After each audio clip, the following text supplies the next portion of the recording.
Welcome, everyone. Just want to make sure that everybody has taken their seats before we start. And can I ask everyone, as we do these days, to please mute or turn off your cell phones, please.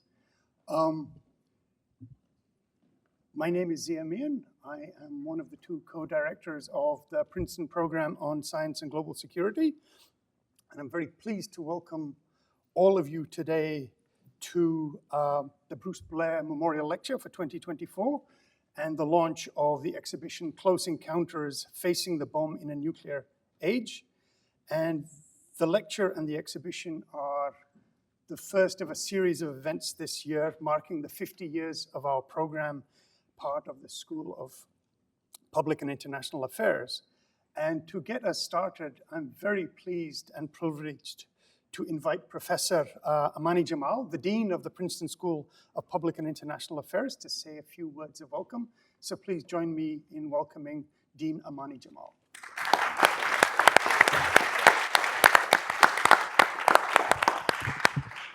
Thank you, Zia, and good afternoon, everyone. I am Amani Jamal. I'm the Dean of the School of Public and International Affairs, and it is my great pleasure to welcome you to this special event to help mark the 50th anniversary of our program on science and global security.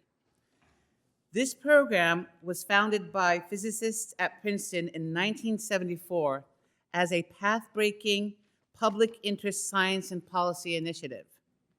Through its 5 decades of research, policy engagement, education, and training, it has become one of the most highly regarded academic programs in the world, focused on technical and policy studies on nuclear arms control, non-proliferation, and disarmament. It also educated and trained scientists and scholars from around the world in nuclear weapons, relevant policy analysis, and policy engagement to build a future free of nuclear weapons. It is this body of work that has attracted the distinguished scholar and world-renowned nuclear weapons policy expert, Bruce Blair, to the program in 2013. His unexpected death in 2020 was a great blow to the field and to the school. We are proud to host this event today as the 2024 Bruce Blair Memorial Lecture and to have some of his family here with us today. Princeton SPIA is proud to have supported the program on science and global security all these years.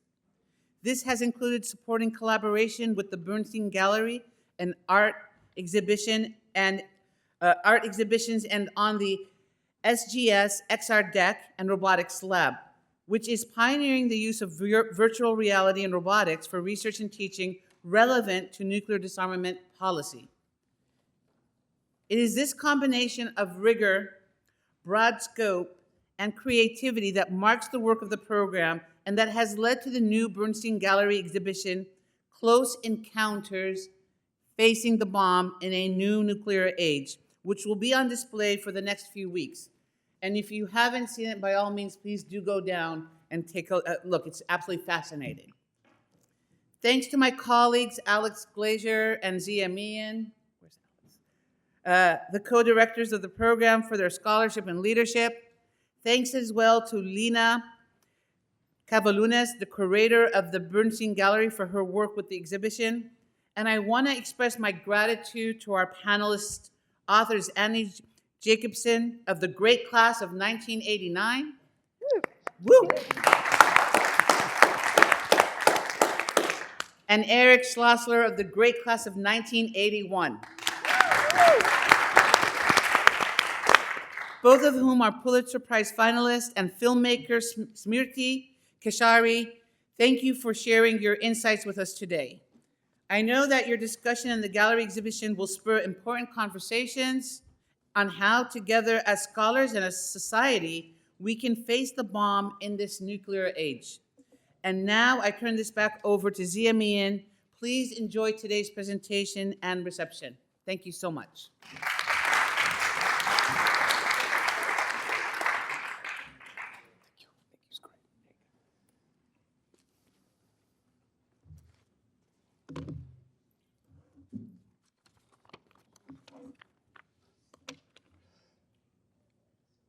So it's left to me now to introduce our speakers and explain how the panel discussion today, that is the Bruce Blair Memorial Lecture for 2024, will proceed. So first, just by way of background, as the Dean mentioned, the lecture was established to honor the life and work of our colleague and dear friend, Bruce Blair. And we all learned, not just in our program, but people involved in the field and policymakers around the world from him over his many, many years of work, how to rethink the question of the danger of nuclear weapons. And Bruce started his career in the US Air Force as a missile launch officer, where he was one of the people who sat underground with the terrible responsibility of being ordered to turn the keys that will launch nuclear missiles.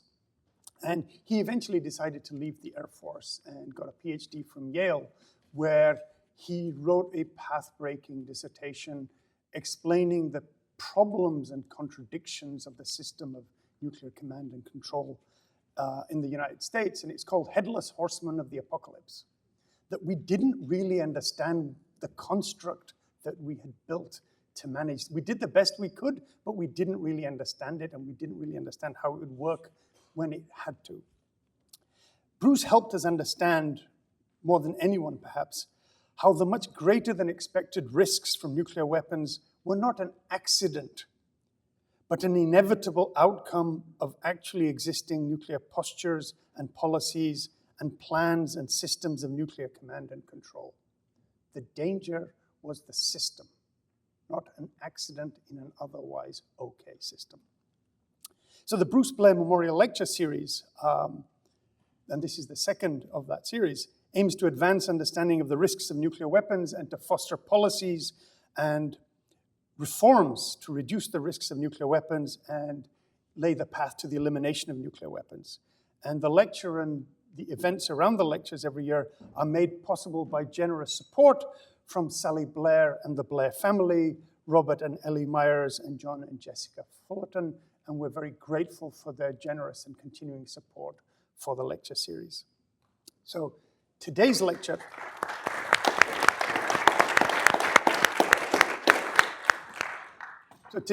will be a panel discussion featuring Annie Jacobsen, Smriti Keshari, and Eric Schlosser. And our speakers will help launch what we hope can be a discussion on the current crises of nuclear weapons and the public engagement with nuclear weapons today, and how to think about where we can go forward.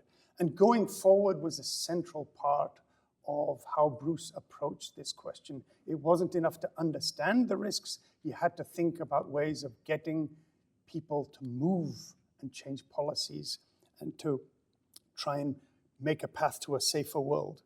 And so the goal is to try and have our speakers help us understand how to find audiences and build constituencies for understanding and engaging with the dangers of nuclear weapons in all the ways that are available to us. So let me introduce our three presenters in the order in which they will speak.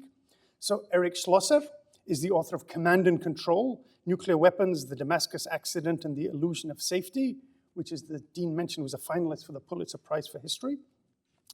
And Eric will talk about the history and everyday dangers of nuclear weapons and the challenges of command and control and accidents that derive from technology and military requirements and war plans. Our second speaker, Annie Jacobsen, is the author of the new book, Nuclear War, A Scenario, which, as she said today, is a scenario, and also a Pulitzer Prize finalist. And Annie will talk about how the nuclear construct that has been built tips over from peacetime into nuclear war, and how war may unfold and its terrible consequences, and help us understand how she researched and wrote this book that is attracting so much international attention. Our third speaker is Smriti Keshari, a filmmaker and artist who's been working on how to think about using art to reach people and help them understand nuclear weapons. And she worked with Eric Schlosser on The Bomb, which is the centerpiece of the exhibition downstairs. And so Smriti is going to talk about how to represent nuclear weapons and tell the story of the bomb, and show a short clip from it. And the whole thing is downstairs for folks to see. And let me end by reading one paragraph from a memorial essay about Bruce Blair. And it appeared soon after his untimely death.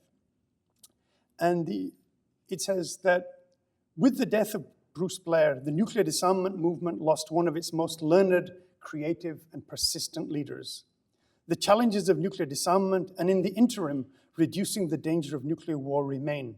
Sadly, we must now carry on without his extraordinary focus, leadership, and innovative institution building.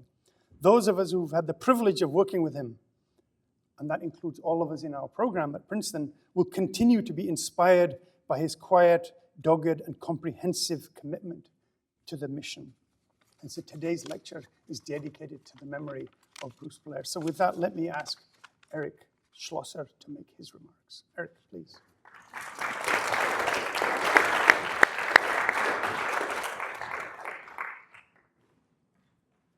So it's a real honor to be speaking here this evening, both because this is my alma mater, and also because Bruce Blair and his work was a huge influence on mine, and he was an incredibly warm and encouraging spirit as I was doing this work. It's also interesting to me because tonight is the 44th anniversary of the Damascus accident that's at the heart of my book, Command and Control. It was an accident that unfolded over the course of 2 days. On September 18th, 1980, a workman was doing routine maintenance in a missile silo in Damascus, Arkansas. He was working on a Titan II missile and was doing something that they did every day without thinking about it. He was standing on a work platform near the top of the missile. A socket came off of the ratchet he was using. It took a freak bounce on the steel work platform, and it fell through a very narrow crack in between the work platform and the missile. And you could try to recreate that bounce 1,000 times and not get the socket to fit right through that little gap. The socket fell about 70 feet. It ricocheted off the wall of the silo, and then it struck the side of the missile. And when it hit the missile, it pierced a hole in the steel skin, and rocket fuel, highly flammable rocket fuel, started pouring into the missile silo. Nothing like this had ever happened before, and the Air Force had no idea what to do, but they had to figure out something, because on top of this Titan II missile was a 9-megaton nuclear warhead, the most powerful nuclear warhead ever built by the United States. 9 megatons is 9 million tons equivalent of TNT, and that one warhead in that silo had more explosive force than all the bombs used by all the armies during the Second World War, including both atomic bombs combined. So in my book, I looked at not only this accident, but many, many other accidents involving nuclear weapons that could have led to detonations on American soil. And again, you find very trivial events that could have catastrophic consequences. At a Minuteman II silo, there was a problem with the security system, the security alarm. A workman went to the fuse box. He used the wrong tool when he was pulling out the fuse, created a short circuit, and a moment later, the warhead blew off of the Minuteman missile and fell to the bottom of the silo. And I can just go on and on.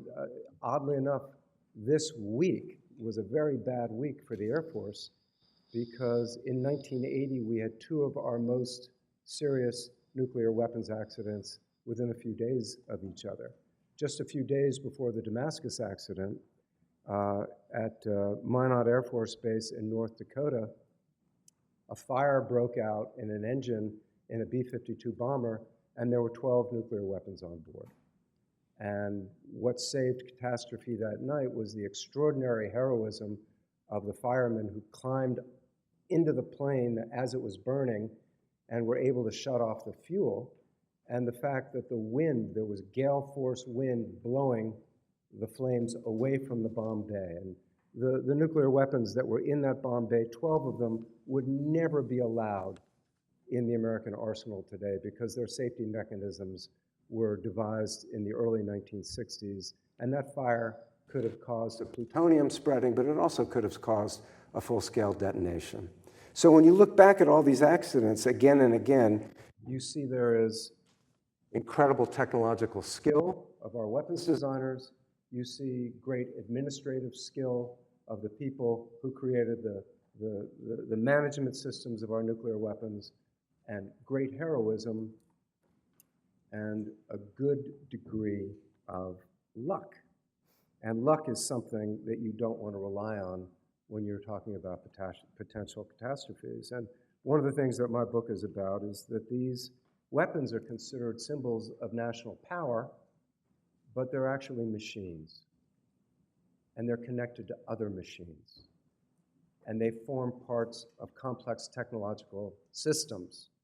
And we're very good at creating complex technological systems. We're not as good at controlling them. And we're not very good at all in knowing what to do when these systems go wrong.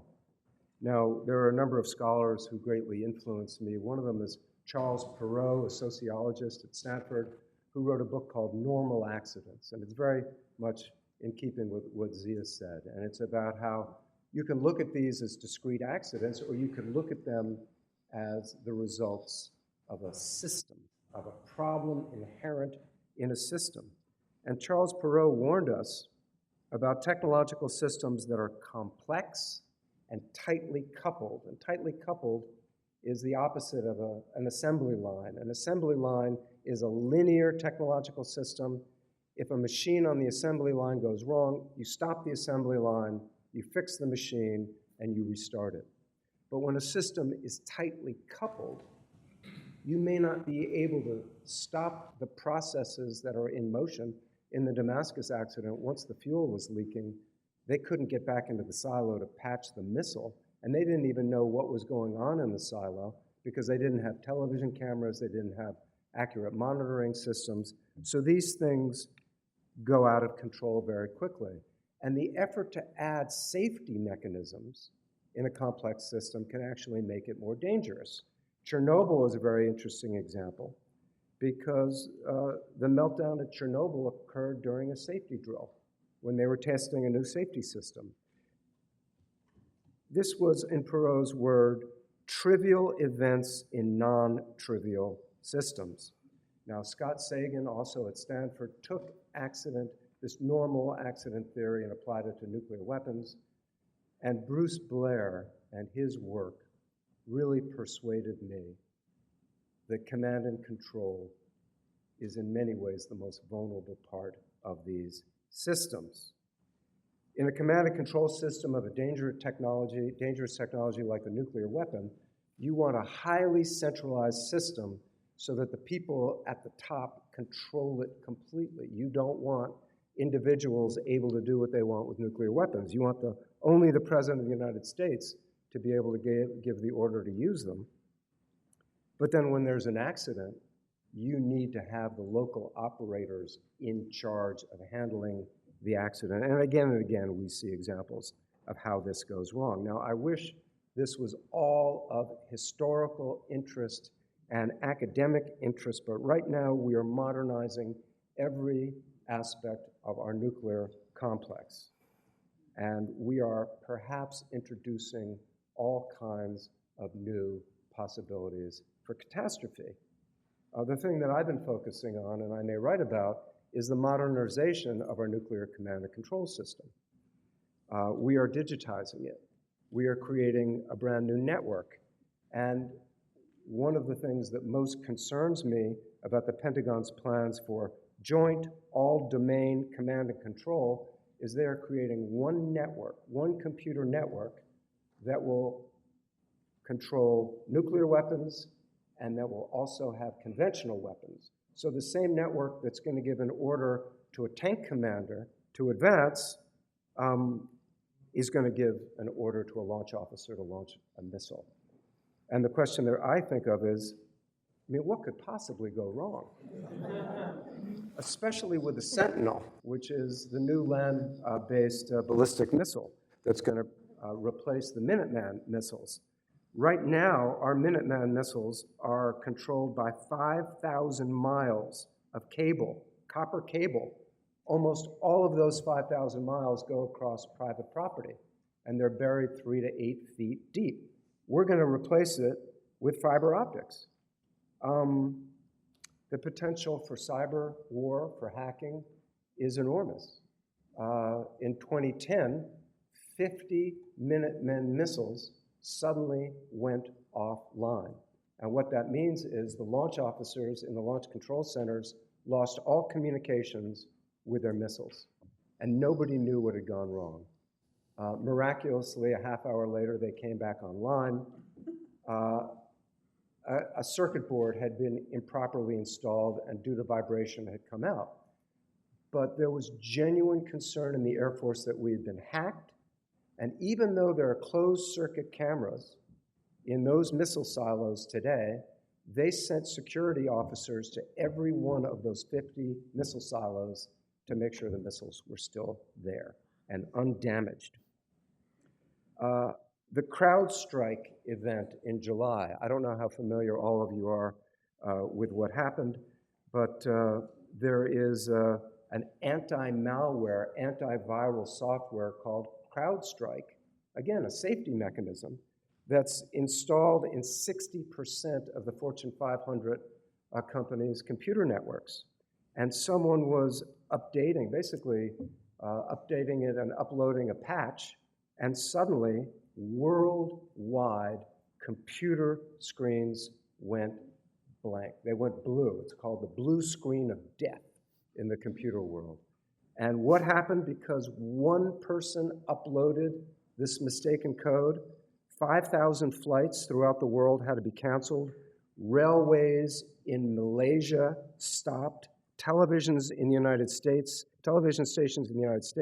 went off the air, and Filipino supermarkets had to shut down because the cash machines wouldn't work. So we need humility about the complex technological systems that we create. And I'm going to wrap up, Zia. I don't want to talk too long.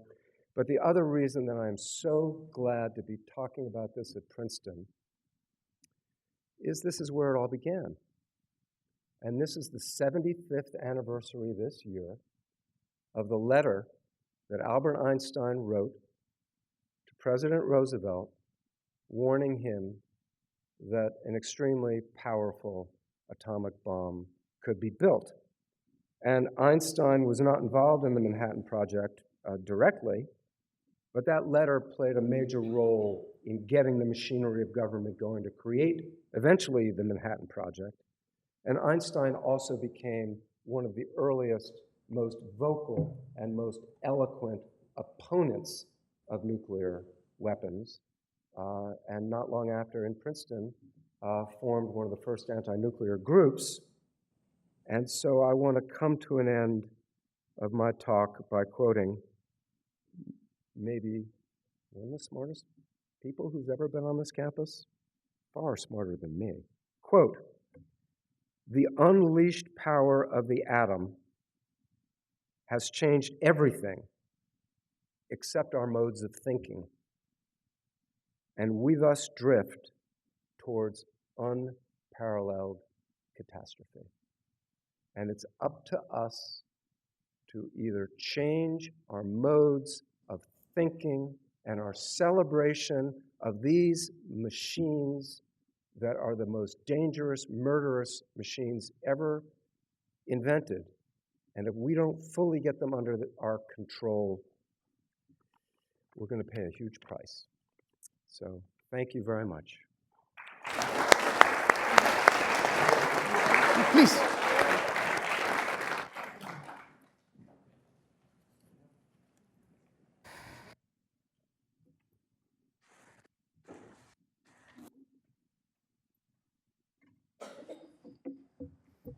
How's the sound? Okay. Thank you all for having me.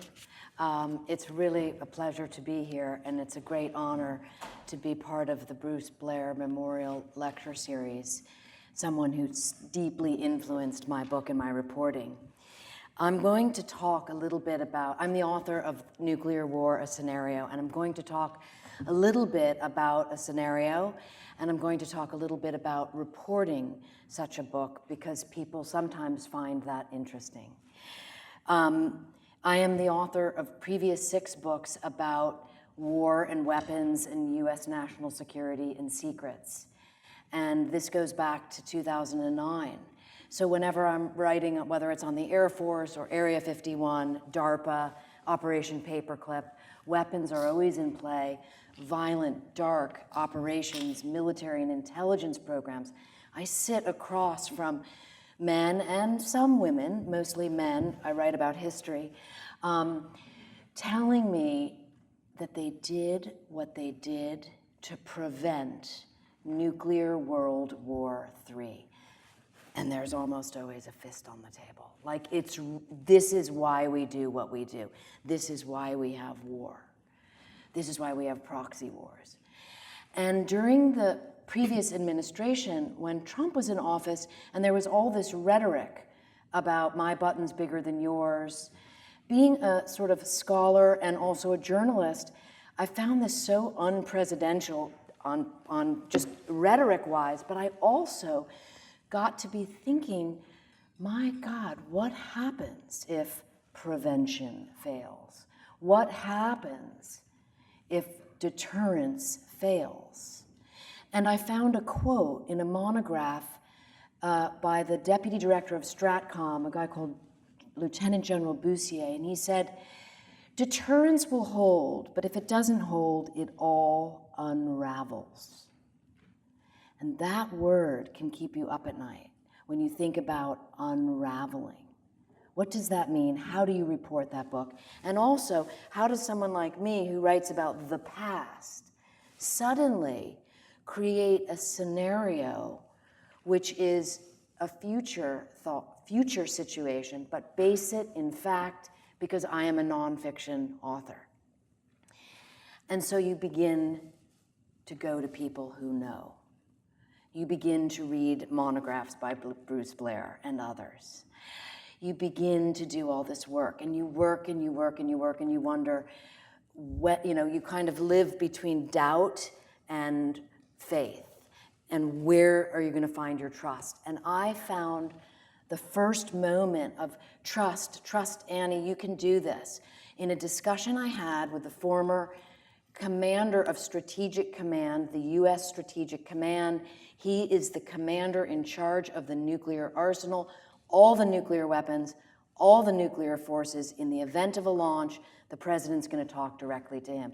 He's in Smriti and Eric's movie, testifying for Congress.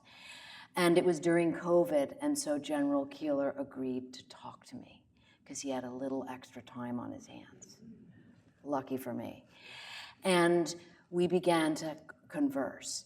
But it was when General Keeler said the following to me that I realized I can do this. I said, please explain to me what is going, because trying to get the Stratcom commander to tell you about nuclear war, let me tell you, that is like pulling teeth. And all of the answers are kind of, distanced. But when he said to me, in response to that, almost like a meaningful moment for him too, he said, Annie, the world could end in the next couple of hours. That is what an exchange between Russia and the United States would look like. And that is when I knew I could write this book. There is my structure, couple of hours. In my case, it's 72 minutes. And the next thing I did, wondering how am I going to do this B story, because curiosity motivates me, and a lot of it is about, I am kind of a layman going into a subject. I didn't know how nuclear war would unfold, so the brain goes, okay, so what happens to the people? What do we do? There must be all these bunkers that everyone goes off to. And so I contacted the former chief of FEMA, Obama's administrator of FEMA for 8 years, Craig Fugate, who agreed to talk to me. Surprise, surprise, it was COVID. And I said, he was taking me through some of this, and he said to me, you know, we plan for asteroid strikes. He said, nuclear war is what's called a low probability, high consequence events. Yes, yes, yes, but what would happen? How would you do that? Well, we have what's called population protection planning, P3. And that's what we do for hurricanes and floods and earthquakes. Yes, yes, yes, but what about in nuclear war? And he paused and he said, Annie, in a nuclear war, there is no population protection planning because everyone will be dead. And I walked away from that interview, or rather got up out of my chair, it was on Zoom, and I said, did he really just say that?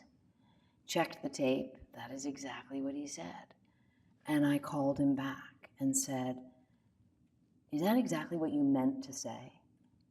Because it's very candid coming from someone of that high position.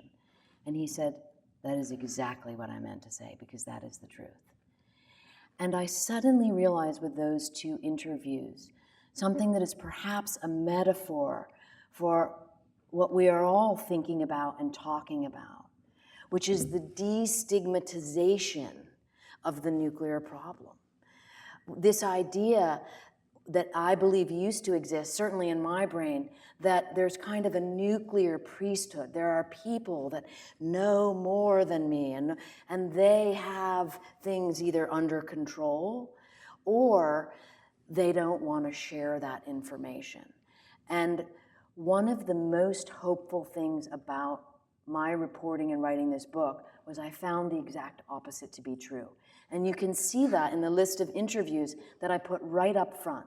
Former secretaries of defense, former chief of the nuclear sub forces, not someone who had ever given an interview before. You know, Brian Toon, the author of the nuclear, one of the 5 authors of the nuclear winter theory. Alan Robach, who's here in the audience talking to us about nuclear winter, and others. All people who are knowledgeable, who know, who are willing to share this knowledge. Why?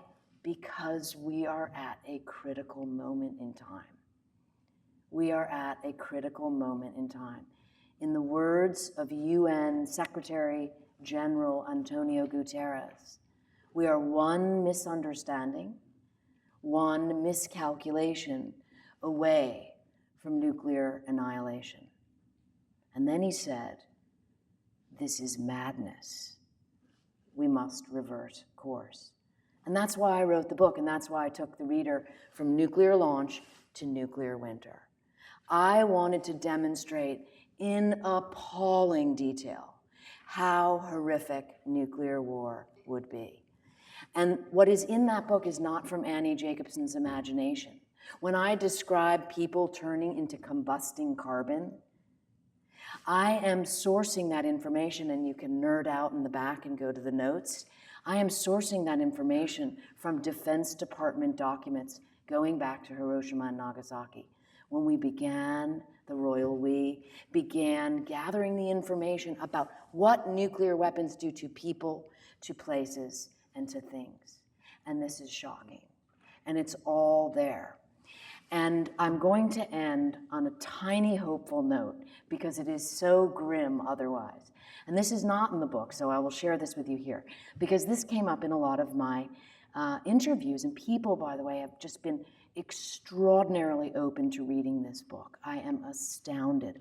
I'm about to go to Europe where the book is publishing, and I will do the publicity there to help it get its legs there. But I'm often asked, like, please, can you tell me something hopeful? And here's the hope, which is really fascinating to me because I stay away from politics, but I like sharing this story. It goes back to 1983 when I was a high school student. I watched this film on ABC. It was a fictional scenario about nuclear war between Russia and the United States. I watched it, 100 million people watched it. And it scared the you-know-what out of me. But a very important person also watched that TV movie, and his name is President Ronald Reagan. And before that, Reagan was a nuclear hawk. He believed the more nuclear weapons the United States had, the safer it was. That was his position. And after he watched that movie, to the chagrin of his staff, by the way, they didn't want him to watch it. He wrote in his White House journal that he was greatly depressed. His words, you can see them at the Reagan Library in California, greatly depressed. And the President of the United States' depression motivated him to reach out to Gorbachev, to stop looking at Russia as the twirling mustache, arch enemy bad guy, and to start seeing Russia as an adversary. And because of those talks and the Reykjavik summit, the world went from the all-time high in 1986 of 70,000 nuclear weapons to the approximate 12,500 we have today. That is a movement in the right direction. That's the hope. And I'm so glad all of you are here today to be on top of this issue alongside me. Thank you.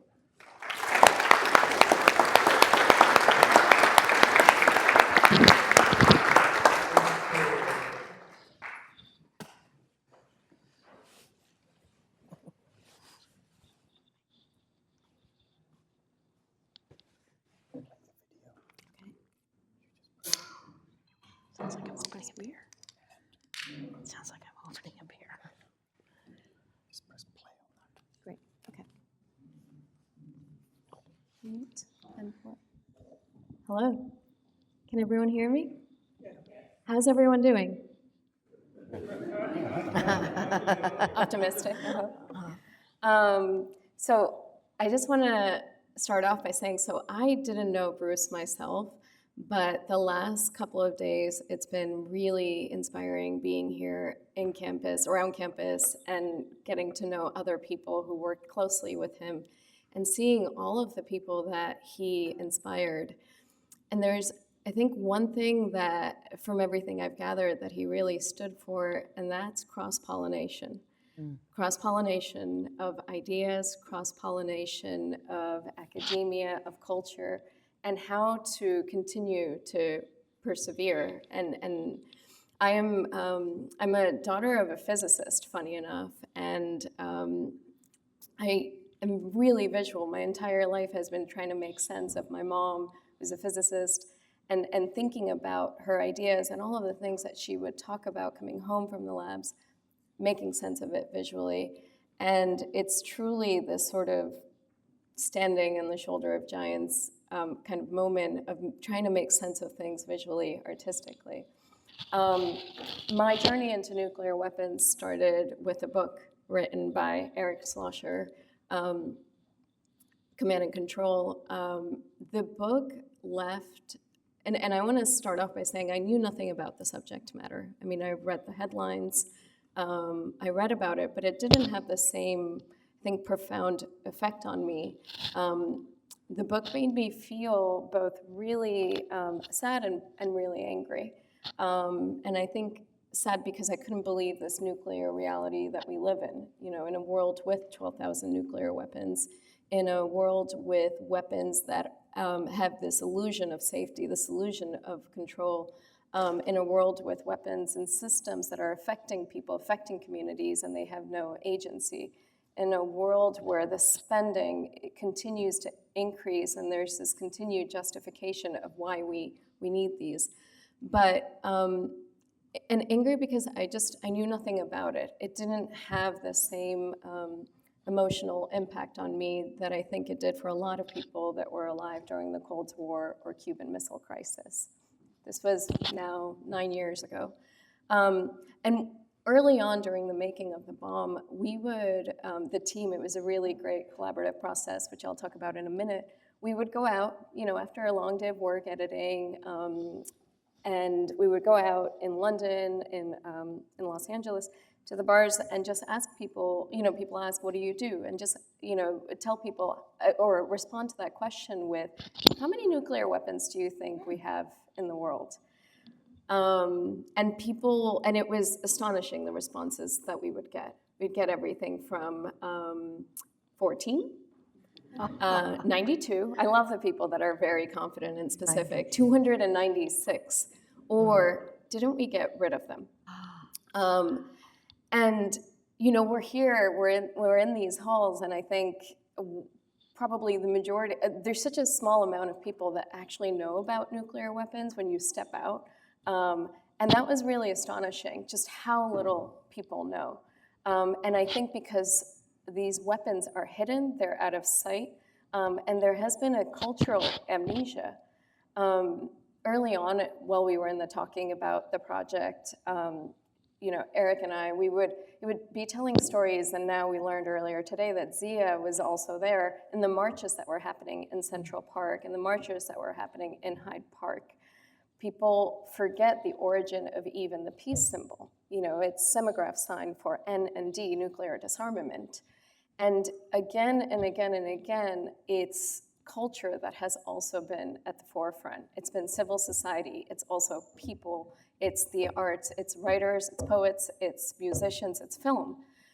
And that is, I think, such a power that we have, and that was really at the heart of the making of the bomb. And how could you take people through this emotional, visceral, visual relationship to understanding nuclear weapons, right? The film really takes you on this emotional journey. In the beginning, there is you know, it talks about the ingenuity of the machines, sort of their construct, the seduction of these machines. And then as you're going through, taking you through the accidents and mishaps that it's really prone to, just inherent in how they're built because they are machines. And then it goes through the sheer piercing silence of Hiroshima and Nagasaki and into, you know, the current debate, the current sort of upgrades, the current, we need more, the current dialogue of them now in the present. And it really, there's no narration. It really takes you through this journey. When we originally had the bomb, there were, it was really this big installation, 360 degrees, 30-foot high screens surrounding the audience, 1,000 people at a time, with a live score in the center. And the reason that we had originally really wanted to make it that way was to be able to, some degree, recreate that experience that Eric, Zia, and perhaps people in this room had, of being with other people right next to you, and the influence and the power that that has when you can kind of translate also the work to go beyond just the halls of academia. And it has been, you know, it has been such a profound and powerful experience, and it continues. We worked with this great band called The Acid. We worked with the artistic director of Radiohead, whose all of his work early on was inspired by him being young, being 18, 19 years old, getting arrested at anti-nuclear demonstrations in England. And I will share it, you know, the bomb has gone around the world, and it's gone everywhere from film festival, art festival. It was at Glastonbury. It was at the Nobel Prize ceremony when ICANN won the Nobel Prize. And it continues, unlike any other project that I've ever done, it continues to have a life of its own. And now, in a way, it's really exciting because it feels like we're at this other cultural sort of tipping point moment. You know, there was so much around Oppenheimer last year, obviously. There's so many great new books that are coming out. And there is an opportunity now to really, I think, capture people's imagination with it. And so that's why it's so exciting that we're bringing the bomb. We're taking it on tour for the next year to university campuses. I remember when I asked a lot of people early on in my day of nuclear weapons of why they got involved in the subject matter. And it usually went back to a photograph or a film or something that they saw when they were a teenager or in college. And so I think the impact of the work, we'll never be able to quite measure it, but I hope that as people are going through the halls, and we're beginning to see that already, that they're sitting there and they're being exposed to it and kind of taken through this emotional experience of it. And without further ado, I'll play the trailer of the film, and I do hope that you guys all get to see it. It's an hour long, and I would say just stand in front of it. You can also see the film online, but the installation is, it's really unique. It's actually inspired by command and control centers. It really focuses, one of the central points was trying to see these as machines, to trying to see the technology that's inherent in them. And so that's why the visual of the installation, looks the way that it does. So here we go, trailer.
Probably stop that.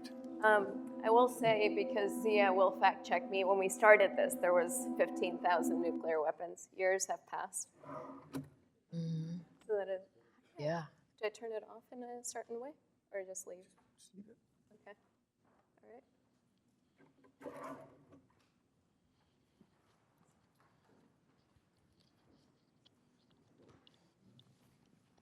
So thank you all. And now we have time for questions. So if you'd like to ask a question, there are microphones at each aisle. Or if you have great projection, you can just speak up. And so we have opportunity now for you to get Jeff, please. And do introduce yourself when you speak. Hi, Jeff Laurenti, a 50-year-old MPA from 1974, the very year that the program was founded. This year, in fact, just 2 weeks ago, marked the debut, one time only, of the DAISY ad, in which an American presidential campaign actually sought to bring the threat of nuclear war into a presidential campaign directly. And it has been a legend ever since. But that was, as Smriti said, at a time when people had been sensitized to the imminent danger all now, having been looking at how this issue has further developed, think are the ways now to get back into a perhaps more complacent public's consciousness that this can be something that becomes politically significant in a campaign. Obama had actually, for the first time in X number of decades, talked about a world without nuclear weapons. None of the major party presidential candidates since has actually put that vision back up front. How do we get it back?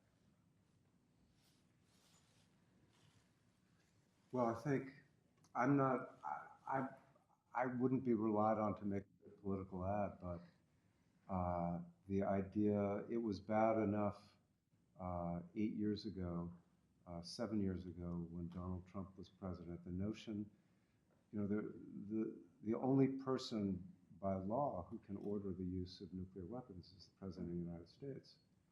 And him having the codes between 2017 and 2021, I would be very worried about him starting a nuclear war to protect the pets from being consumed. So, I mean, I think that I can't advise the Harris campaign, but I do think it is chilling. He has made a number of statements about, is it the nuclear power? I can't remember how he's phrased it. He is concerned about nuclear war, but you want a calm, stable, rational, wise, intelligent person with the most devastating power ever known. And I don't think that he fits any of those categories. So I think there is the opportunity for that sort of ad today, but I think you're also right. There's so little public awareness about nuclear weapons, it might be a challenge. I'll add something to that, which I thought was interesting. You said, like, in decades ago, the issue was more at the fore of people's minds. When I began reporting the book just 3.5 short years ago, the issue was almost non-existent. I remember when former Secretary of Defense Leon Panetta, in an interview with me, said, "Oh, Annie, it's good you're doing this. People have forgotten about nuclear weapons." And lo and behold, here we are just a few years later. Putin has said he is not kidding about the use of nuclear weapons. Kim Jong-un has said he believes that there is a sinister intention by the United States to provoke nuclear war. We hear all kinds of misstatements out of the former president. We've heard nothing from Kamala Harris. There's a kind of mystery and I don't even know the word for it, a paradox of a bit of information and misinformation. But I do actually think this is a good thing because it is bringing the discussion back into the dinner table. And as I learned from my book, shockingly, there isn't going to be any time to have a discussion if there is a nuclear war. I have a 3-step plan.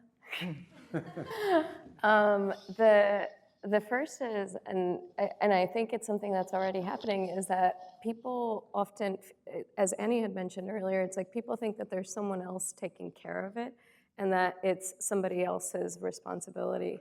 And you see people right now are so fired up about artificial intelligence and the ethics around that, or in the past about, or currently about climate change.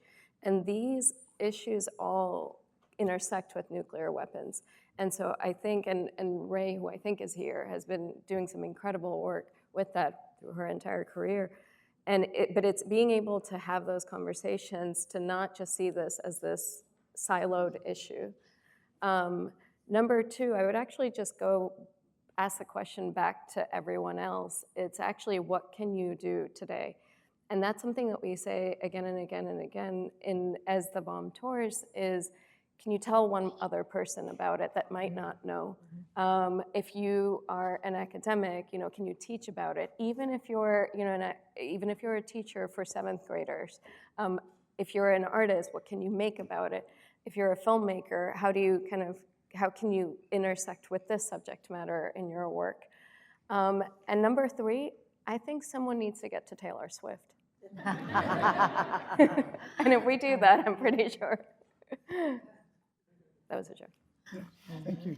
So just to add one footnote to that discussion before we move on to the next question, since this is the Bruce Blair Memorial Lecture, Bruce actually was featured in a campaign commercial for Hillary Clinton on nuclear weapons, where he went back to a missile silo and talked about his experience and the imperative, as Eric was saying, about thinking about what kind of leadership you want if this is what comes with that leadership in the United States at this particular time.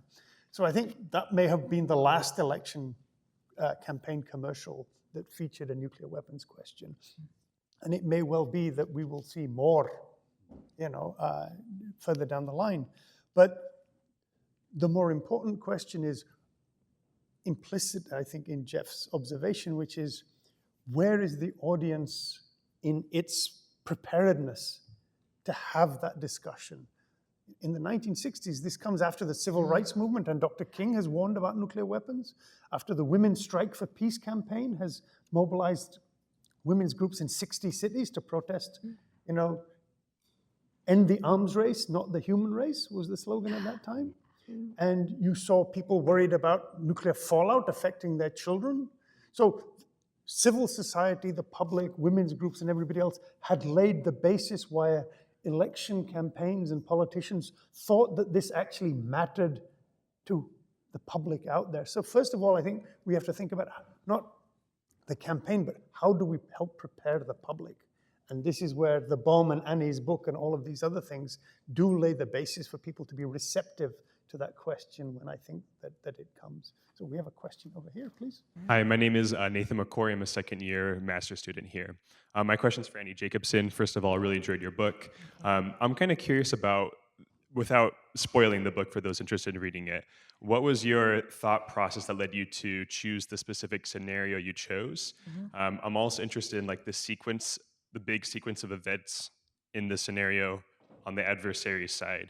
So I'm just kind of curious, is it a scenario that you think is one of the less likely but still possible, or what did you choose that one? Thank you. I will give the spoiler alert and ruin the book for anyone. 5 billion people die at the end. So, and this is after 72 minutes, so that's the bad news. But how did I choose that scenario? And that's a great question. And as I said earlier today, it's a scenario, it's not the scenario. Nuclear war could happen in so many different ways. But when Andy Weber, who was the highest ranking advisor to President Obama on nuclear weapons, said to me, what Washington fears most is a bolt out of the blue attack. Well, what's a bolt out of the blue attack? Well, it's exactly like it sounds. No one's expecting it, it just happens. Coupled that with a discussion I had with Richard Garwin, who designed the first thermonuclear weapon.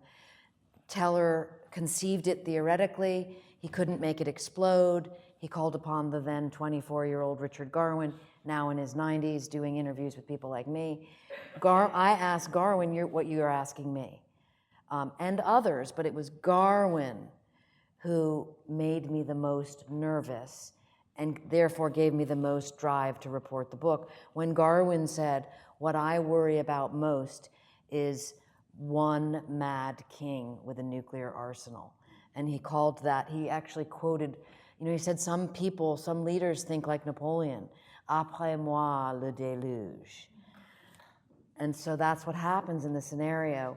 It's a bolt out of the blue attack, but as we learn, as has been talked about today, is the nuclear command and control is a system of systems.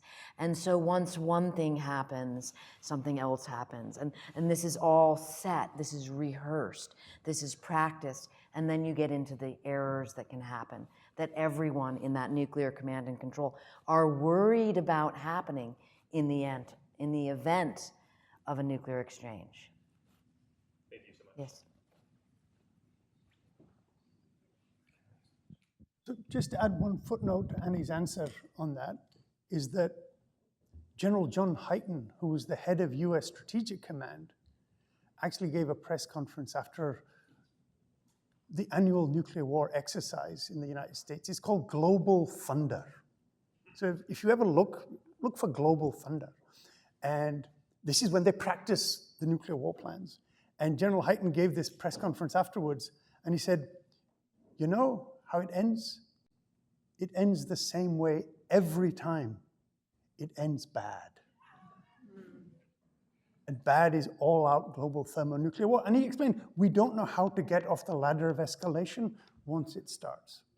And I'd also like to add that the bolt out of the blue attack was the absolute central anxiety throughout the Cold War.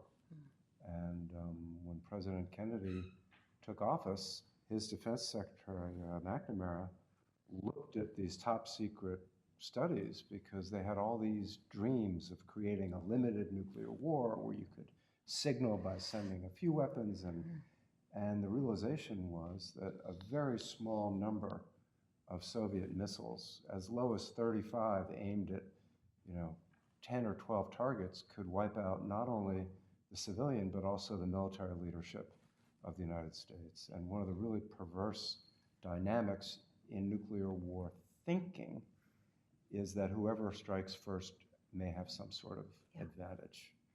And it's like an Old West gunfight. If you shoot first, the odds are bigger that you win. And as Annie's book suggests, nobody's going to win. But the bolt out of the blue has just been at the heart of the anxiety of the nuclear establishment, and a lot of Bruce Blair's work on command and control was about the difficulty of how do you contend with something like that.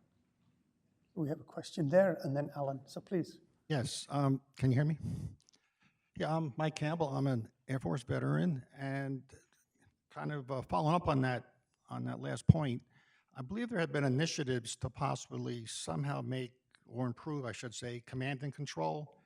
For example, figure out a way to take the missiles off hair trigger alert, maybe 30-minute delay, hour delay, a little more time for some more rational thinking, perhaps. The other was, and it's related, of course, is not to give ultimate responsibility to the president, perhaps make it the president, maybe the Joint Chiefs of Staff, that type of approach. So either of those initiatives, have they gained any traction?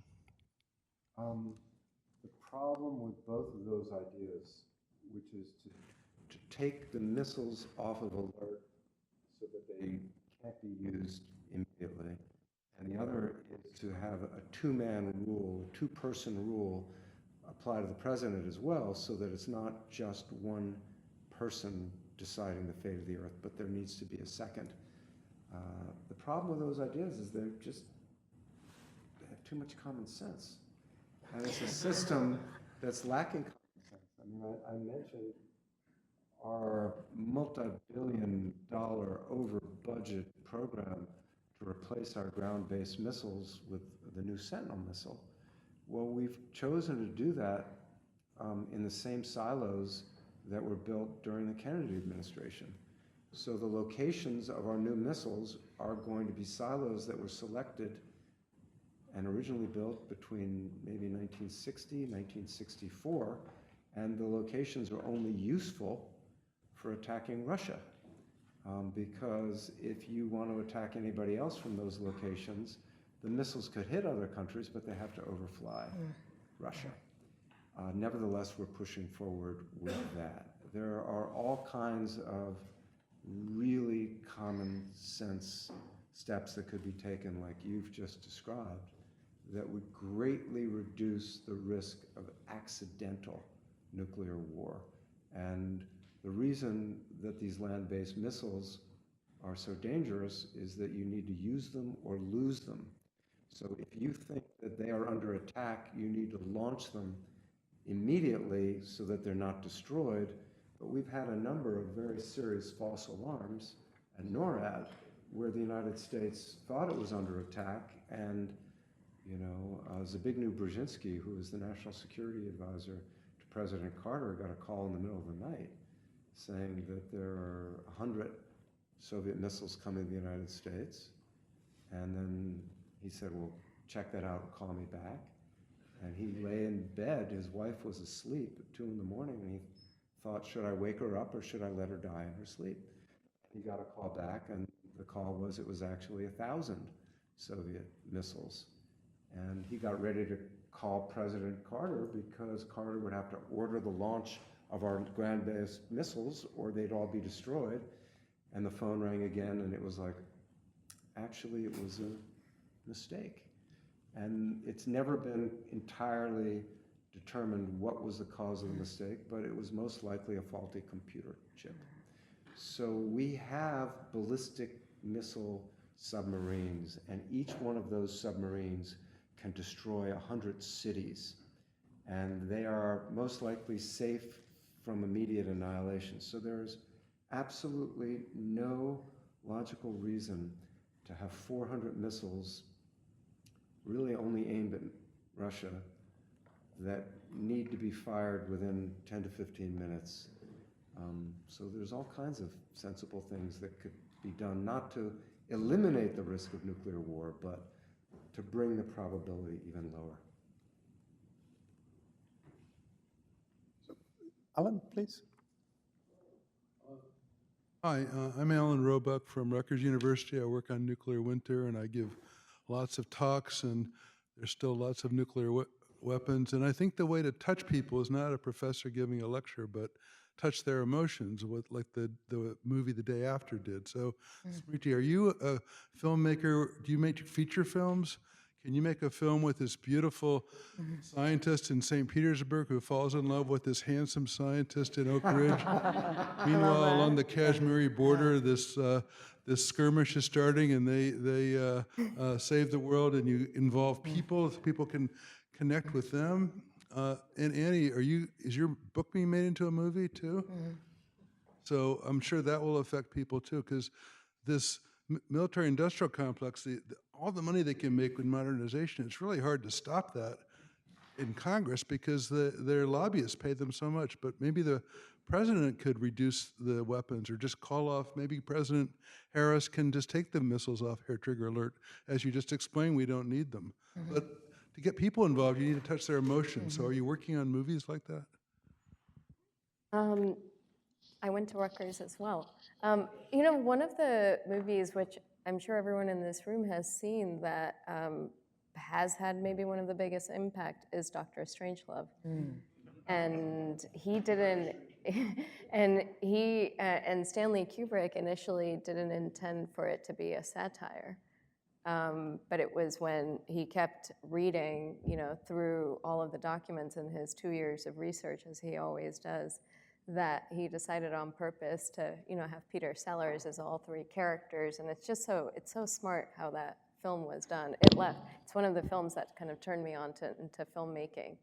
And so I think that's what I was saying earlier about there's this cultural shift that's happening, that more people, I mean, Denis Villeneuve is adapting Annie's book. I think James Cameron is doing a nuclear weapon. James Cameron is making a film, has announced that he's making a film about James Cameron, who did Titanic.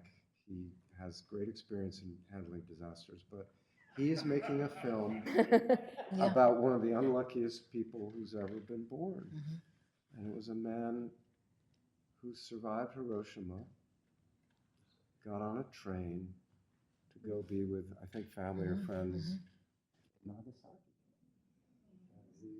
I think there were a number of people, but he was one person who witnessed both nuclear detonations firsthand. I think the optimist in me is that there is a culture shift that is just beginning, and I think that the reception to Annie's book is a reflection of that. The success of Oppenheimer and Vladimir Putin may be the only good thing I can think of that he's done is to revive interest and concern in the nuclear threat. Annie, do you want to say anything about the movie and the book? I mean, I'm 100% all about the emotion. I think that you have to get it. I always say people need to go do their laundry. You know, are they going to read my book or do their laundry or see? And so you have to be able to tug them in and pull them in, and that is, I think, where the shift begins. I will also add on the Oppenheimer film. You know, I've been to Los Alamos, to the archives there for all of my books, and I always get like, I feel like I enter there and they run and hide. You know, and this time. They were so forthcoming with me. They even, there's something called the Black Book of Death that we were talking about today, earlier, and it sits inside the president's, the satchel inside the football. And that had been classified, the origin story of that, all these years. And they declassified that. Nothing real groundbreaking, but that kind of movement. And I said to them, why did you declassify this for me, for the book? And they said, the Oppenheimer effect, not the man, but the movie. They had been overwhelmed in the best way with outreach from the public, not just in America, but around the world. People calling up the archive and saying, we want to know more. And they told me, the main historian there told me it was kind of a universal pivot at the lab of like, oh, the people want to know and can know. Well, I have a question. This is the kind of conversation that we would have, and while you may not want to always go out to dinner with us. So, Anne, I had been told that the Black Book of Death was actually like a graphic novel, and that it has illustrations like a comic. I don't know about that. I've never heard that. But oh no, but I was told that it has graphical representations of the different strike options because it was believed the speed of understanding what the choices were, that it's not just, you know, written out, here's option one, here's option two, option three, but that it's like a comic book.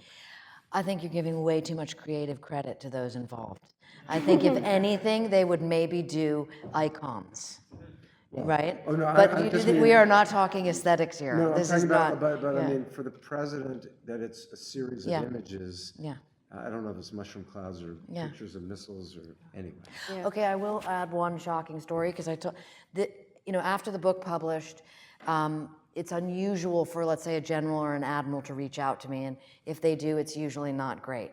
So when I got an email from the former commander of the nuclear subforces, Admiral Connor, saying, I need to see you, it was like, oh shit. And he asked me if I would get together with him and have lunch, and of course I did. And he told me, he said, Annie, you didn't ask me if I was in the bunker under the Pentagon. And I said, well, how would I have known to ask you that? We chatted about that, and then he said, you also didn't ask me how often we practice nuclear war. And I went, because that is a jealously guarded secret. I was stunned that he said that. And I was trying to figure it out based on different declassified or not declassified things or meetings. And I thought, okay, it's about maybe 100 a year. Like, it's many more than I could have ever imagined. I thought it was just a few. And then when I learned it was 100 or more, anyone want to guess? Anyone want to guess the answer? It's like your 92 nuclear weapons, right? He said 3 times a day. 3 times a day. There are 3 shifts at the Pentagon, 3 times a day.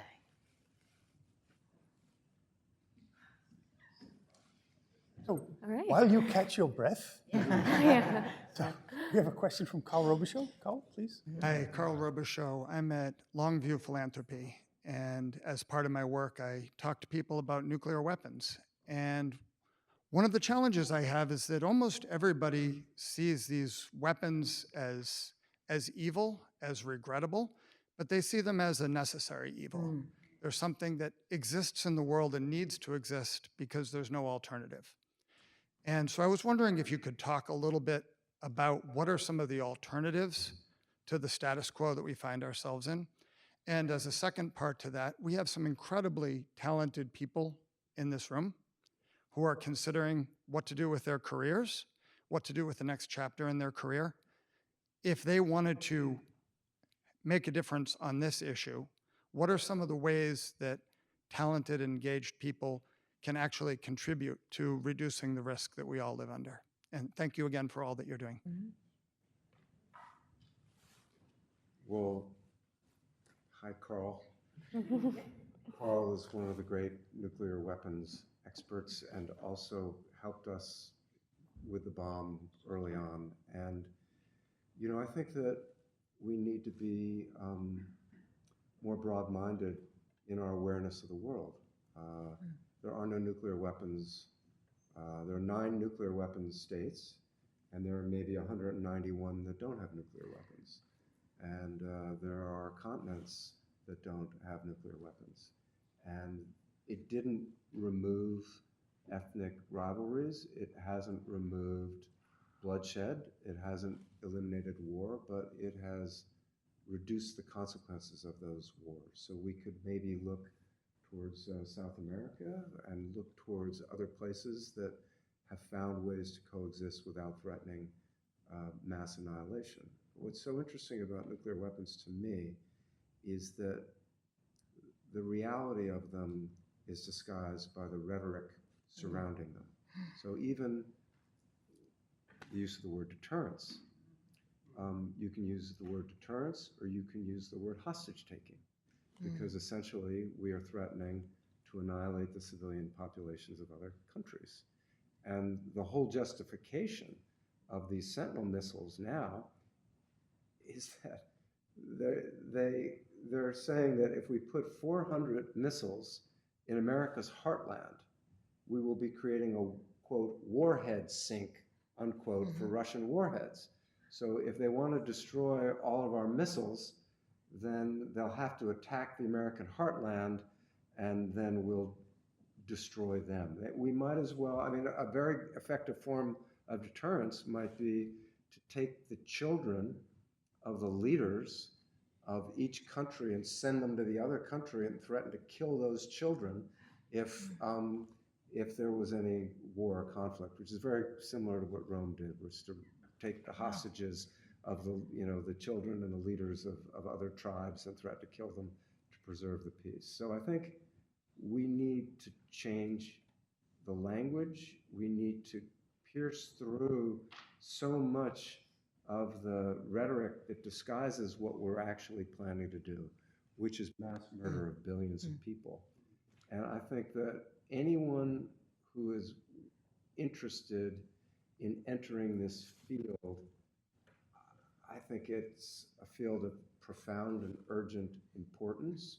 And I also think it's a field of extraordinary opportunity, not only for new thinking, but for a new generation to step into these roles and have the opportunity to change the direction that we're heading into. And I don't have the answers, but I have a very clear sense of what the problems are and the need to address them, and a very strong feeling, and I think all of us up here would agree, that it's not inevitable that these weapons will be used, and our annihilation is not inevitable, and that's why we do this work, is to prevent the catastrophe. So that would be my answer, and Annie might have a different way, and Smriti might have a different way. I echo everything you said. I think it's brilliant. Yeah, thank you. Yeah. The only thing I would add is actually, it's so hard for people to talk about nuclear weapons to a degree, and especially journalists who are reporting on it every day. And I know yesterday someone had suggested the idea of holding symposiums for journalists to tell them and to teach them how to speak about nuclear weapons, how to be able to break it down in a way that they can then see how it impacts their own community if it's reporting locally. There's been some of the experts are in this room, but when I think about, you know, some of the journalists that are my peers that are, you know, in New York and DC and LA and these cities, how I try to get them all the time to cover the subject matter. And even early on, I have a friend who's at Wired magazine, and he wrote about the bomb. And we sort of just had an informal conversation with him so he could sort of wrap his head around how he was going to talk about the subject matter. Because there's a sense that you either already have to be an expert or someone else is, again, reporting on it. And so and it was incredible last year. I was at the summer school and people talking to me about their work, whether it's in verification technology, whether it's in radar detection. There's just so much exciting research and work that's being done in these halls that it's important for the journalists to be able to know about it as well and to figure out how to communicate that. And a love movie, for sure. We should figure that out. There was a question back right there. I'm just curious about what you think the impact might be of Russia using tactical battlefield weapons in Ukraine, which has been sort of threatened off and on recently. I mean, you know, that there's a red line for a reason. And just knowing all I know about the Defense Department and how things are set up, and this, I just can't imagine. It was easier to imagine writing a scenario in the future involving a bolt out of the blue attack than trying to imagine, for me, the reality, probably because it's so close to home, the reality of Russia using a tactical nuclear weapon today. It terrifies me because I cannot see anything short of the system moving into place. That is my great fear. We don't know. Nobody's used a nuclear weapon since 1945. And it would be an extraordinary, extraordinary risk because we don't know and he doesn't know. And there's been probably all kinds of back channel communications, especially, you know, at one point it really looked like, I'm trying to remember if it was the fall of October 2022. 2022, and some messages were sent. Maybe we threatened to destroy the Russian army with conventional weapons. Maybe China made clear, because Russia is hugely dependent on China right now, and I hope that China has made clear that that would be a red line for them. But, nobody can control the Mad King. I have a last thought, because I think I know how you can get your answer. General Milley, former chairman of the Joint Chiefs of Staff, is speaking here on October 2nd. I just saw a poster out there. I'm going to be in Poland, so I'm not going to be able to ask him myself, but I encourage anyone to ask him that question, because he was there in the room when those decisions were being made, when the original threat came through in the beginning of the... Will he tell us? I don't know, but should he tell us? I absolutely think so. So if I might, let me just add one comment to that set of answers that may help.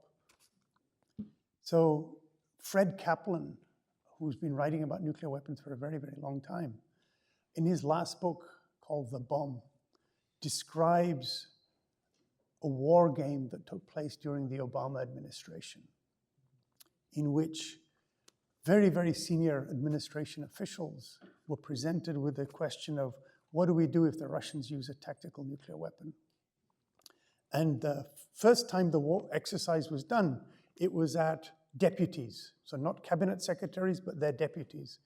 And they thought through and argued it out, and eventually Colin Kahl made the case successfully that the United States did not need to respond to a Russian use of a tactical nuclear weapon with nuclear weapons of its own, but that there were other options that were available to it.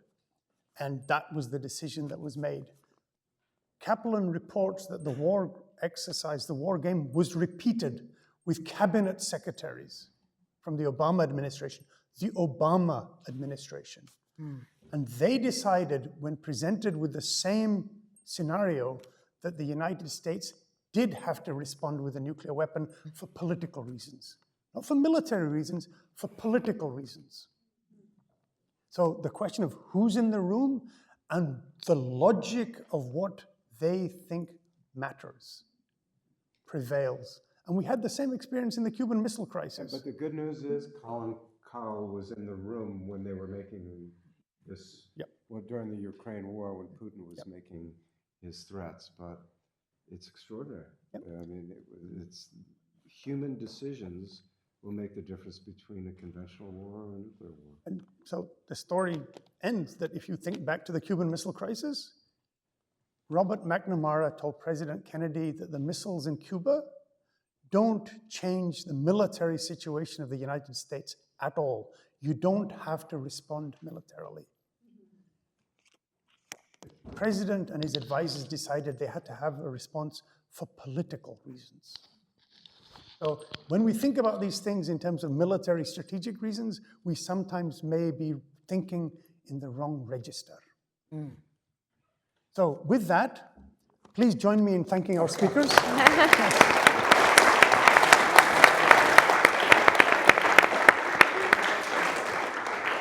And before I let you all go to see the exhibition downstairs and to join us for the reception, I do want to acknowledge everyone who made today's panel possible and the exhibition downstairs.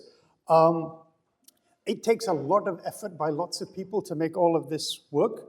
And so I want to pay special thanks to the teams from the Princeton School of Public and International Affairs, from Matt Parker and his team in computer services, who provided all the technical support for the exhibition, and the team from facilities and operations, who helped manage and put everything together, and to David Mayorga from Public Affairs and Communications, who helped make us visible.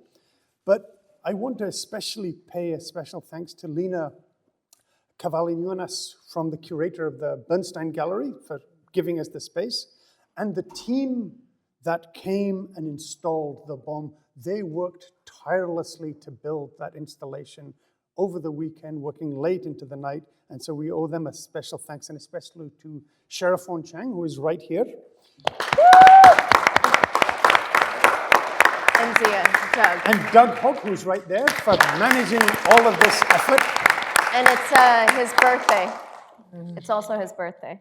Happy birthday. So, and finally, thank you all for coming and spending time with us and helping us begin what will be a year-long series of events marking 50 years of our program, and what is a collective effort to have a conversation and develop a common understanding and collective action to deal with this terrible threat we have made for ourselves.